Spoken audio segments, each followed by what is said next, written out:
the Silence channel. I think it's called Breaking the Silence 2018 or BTS 2018, give or take. Anyway, my prayer is that this message reaches you and that it's shared out to whoever needs to listen. Please subscribe to my channel because this is something I feel very passionately about. What Breaking the Silence is breaking the silence of abuse. The picture that I have to go along with BTS is butterflies, because I think, to me, we start out as a caterpillar and get into a cocoon, and then we blossom into a butterfly with all the struggles and everything we go through. We finally reach that point with Christ where we're ready to blossom, and we take that butterfly, and the picture has it breaking through a brick wall. So, henceforth, breaking the silence. I got it from a group that's on Facebook called Breaking the Silence, No Longer Alone. The admin or creator of that one let me use a portion of her group for the name. So, I just think breaking the silence is just such a powerful phrase. Breaking the silence. And so, hi, Shay. That's my dog. Sorry. Hey, Loki, shush. So that's the reason why I'm breaking the silence. I think also of it as a lighthouse for all of you victims that have healed or want to heal. We all come together as a light. If you don't be quiet, Loki! Sorry. We all come together as a lighthouse, and the stronger we make this light, the stronger we can shine it on those victims that are still under that veil of darkness, and show them that there is a healing path from abuse, from all the damning heavy weight that abuse puts on somebody, guilt, the anger, shame that the victims feel, that's just weighing them down, and this light just shines I want it to shine so bright that these victims see it, and they come to it and heal, and then add that healing power to this light to make it even stronger, to reach the darkest of places, to take that evil and just shove it back to hell. That's my passion. There's I have several passions, but that's one of my ones I just so passionate about, because there is life after abuse. I'll briefly tell you about mine. My father sexually abused me from pretty much birth till I was 17 when I turned him in. And there was a portion of my life from maybe age 5, 6 to 9 or 10. My dad sold me. What they call human trafficked. He trafficked me with men on his side of the family, with his friends. Now, I can't remember how many. It could be hundreds, it could be 1,000, I don't know. Those memories are stored way back in the dark, dark recesses of no man's land in my brain. I don't think I'll ever remember them, fully. I remember bits and pieces, like a movie trailer. But that's all I, can remember. So, anyway, I turned my dad in at 17. And this is when I found out my mom knew. She knew from birth. She's told me. When I turned my dad in, they went and called the police, the high school counselors who I turned my dad into. Left me and my mom alone in the room. And I asked my mom, just after other sequence of events that happened the same day with her, it popped into my head to ask my mom, when did Dad start abusing me? And just like a robot, she had no emotion, no empathy, sympathy, nothing. She just said, well, when you were 3 months old, I caught Dad on you. You were screaming, and she caught Dad on me. She called anonymously to a psychiatrist to see what would happen if Dad would come forward and get some help. She was told I'd go taken away, and Dad would go to prison. And she hung up the phone. And that's how I found out that she knew that, my dad, from birth, had been molesting me. So, yeah. Now, I'm going to get to, I walked into life, my dad's side of the family hates my guts. When I went public with what Dad did, or turned him in, I became Cunningham enemy number one. I ruined my dad's life. I ruined my mom's life. I should have kept my mouth shut. I shouldn't have said anything. Because I did say something, I was evil, no good, and rotten. I destroyed my parents' lives, according to the Cunningham clan. It was later in life that I realized I didn't destroy my dad and mom's life. I was destroying mine, though, and I didn't want to do it anymore because I was so tired of the chaos. And I spoke on this this past Sunday. You get to a point where you're so tired of the chaos and drama, and it's what I was used to. But I was later in life. I was so tired of it. I was so tired of being mean to my kids and not necessarily the wife thingy, but I was married twice, had affairs. But I was just so tired. It takes a toll on you. And I always known God existed, but I hated the concept. I hated God, anything about Him. I hated it. So, sorry, I'm checking my cell phone at the same time. So anyway, I decided, you know what, I'm so tired of being this way. My kids were still little, and it was after the birth of my 5th child that I began to realize that this isn't working. I'm walking on a path of death, and I'm taking that family demon and I'm making my kids carry it. And I didn't want to do it anymore. I didn't want them to suffer. So I looked in a mirror and I said, God, please help me. Show me what you can do. Show me what you're all about. Show me this path that I'm hearing about from everybody, that you're almighty healer. And, show me how to live in you. And I'm so glad I did. I'm glad I stepped onto that path with Christ, because now, and yes, my hair is, I love my hair. Anyway, it's taken many, many, many, many, many, many years, lots of trials, lots of failures to get where I am. Now, I still fall, but I get back up. I know the tools to get back on that path with Christ.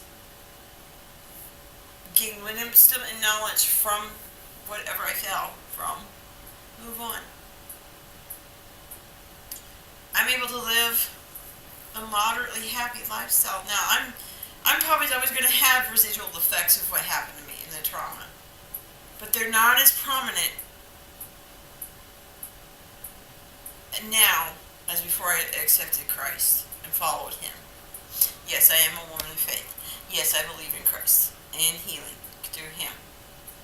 I spoke on Sunday about my path where I started God, and I had to build on a rock, a foundation, so to speak, in the spiritual sense. I found the rock, built my house many, many, many times, to the point where I am now.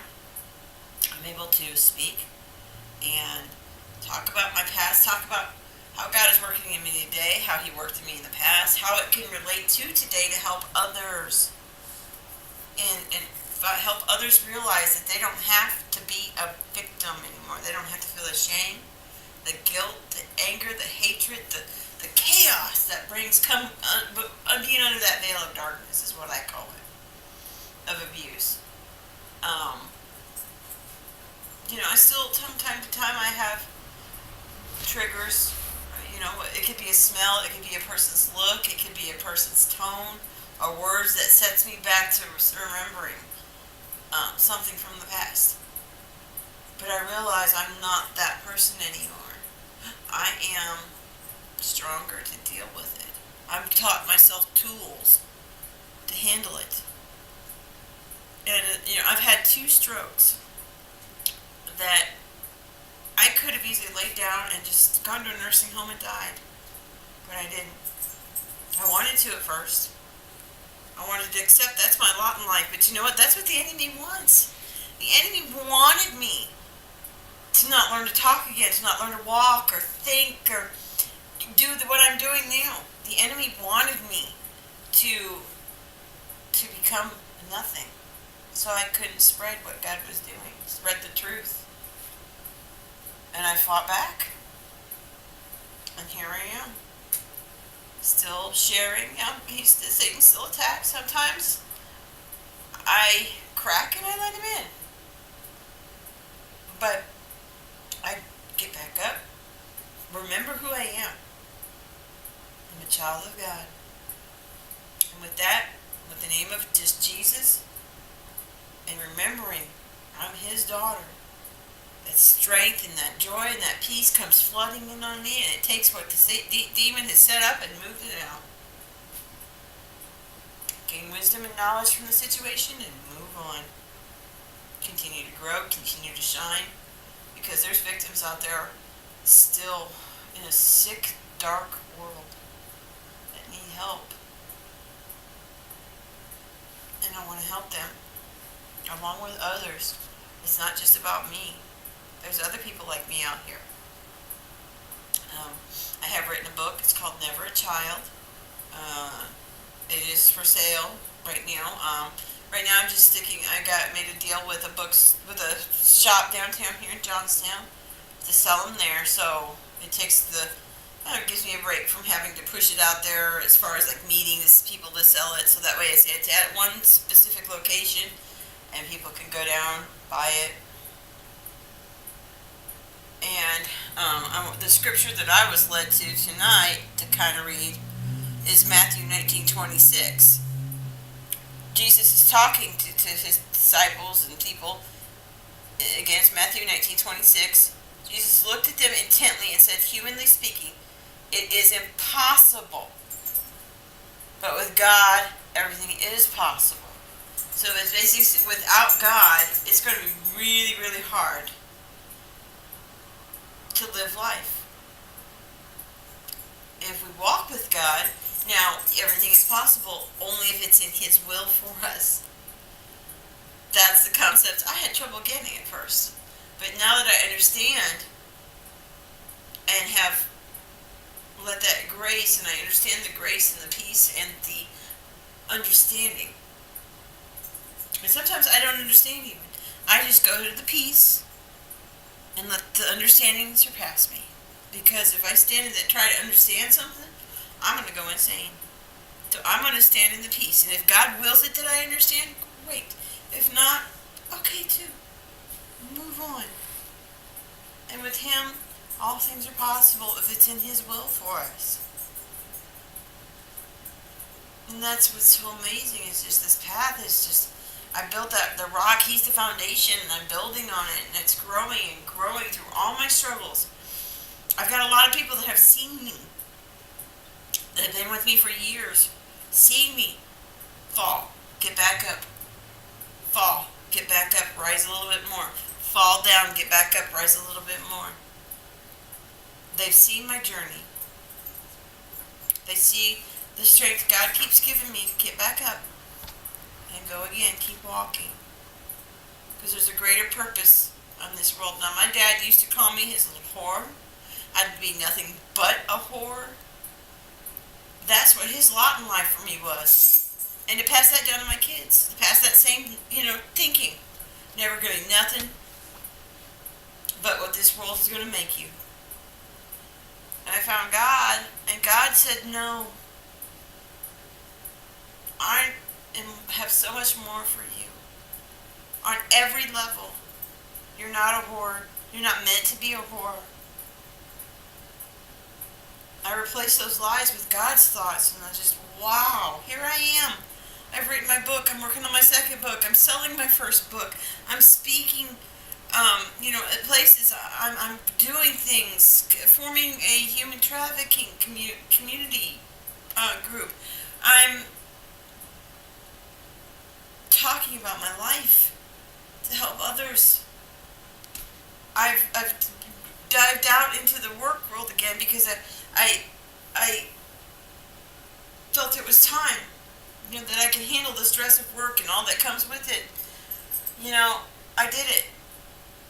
I struggled, learned a lot through the process of looking for a job, realizing I'm worth more than minimum wage. Minimum wage is okay for a while. I didn't want to get stuck in that mindset because that's all I'd ever be. Work is a minimum wage job. when there is so much more out there. I'm worth more than minimum wage. And you know what? I stuck to my guns, persistence, and I found a job. I got offered a job today, way more than minimum wage. And what I know I can do. And I know I can do this job. I'm going to give this job everything I have because I'm worthy of it. I'm smart enough to do it. You know, and it just feels so good to be, finally, it feels good to, all that work I did is paying off. God is providing me what with my needs. And so, you know, learning to live after the abuse was hard, but it's doable. And I just want to encourage others to find a healing path. Reach out for help. Being a victim is not where you're supposed to be. Overcome, survive, heal, grow. Because life after abuse is the most amazing journey. I'm just so thankful to God. Yes, I believe in God. As I said before, that's the only way to heal for me. It's my path. I don't believe in so much religion as I do a relationship. Oh Lord, look at that double chin. I've lost weight and I still can't get rid of this. You know, and in that too, working on myself, working on my weight, because I was over 200 pounds. I was close to 250. Now I'm down to 197. It's just work. Sometimes it's simple, sometimes it is hard. But that's okay because you learn through it. And that's what I did. I struggled through it, and I'm just so blessed with the people I've got in my life because they showed me how to heal. Again, it's taken years. But I learned, I listened, grew, and now here I am. You never know. But I suffered 2 strokes. You never know. I was a victim of the most severe sex abuse around. You know, from age birth to 17, being sexually abused by my dad, from maybe like 6 to 10, 6 to 9, being trafficked by him to other men. Like I said, I don't know how many other men there are. It could be 100, it could be 1,000. I don't know. It was that time span of 6 to 10 that, like I said, those years are blurry. It's a movie trailer. So, you know, it is what it is. I am here now to testify. God saves, God heals. God's will is so much better than my own. It's not a bed of roses, but there are times where there is peace and there is rest. There is quiet. And there's joy. For me, there's always joy. Even in struggles, I've learned here the past year that even in struggles, there's joy. It's hard to describe unless you walk through it yourself. I cannot, make someone understand this. They have to experience it for themselves. And I reach that level of faith of just walking through storm after storm after storm. My faith is so high, I don't even recognize it's a storm because I'm just smiling and I'm laughing and I'm just praising with music or words or just my thoughts and whatnot, and I keep going in that, no matter what the storm, because I know at the end of that storm, I'm going to come out shining. I'm probably rambling. I am rambling. I pray someone hears my message. I really do. I've set it to a goal to do Breaking the Silence once a week. I can do once a week. And that's my commitment to that. And to you guys, or whoever is listening to this. If you're a victim, you feel like you're trapped, you feel like you're just at the wit's end of everything, know that there are many that have also been in that same spot. You are loved. We want to help you. We want you to heal no matter what path of healing that is. There is life after abuse. I think that's pretty much all I have to say. Um, reach out to a counselor, a pastor, someone you trust. If you know a child is being abused, speak up. Report, call the cops, call child services, call any agency until somebody listens.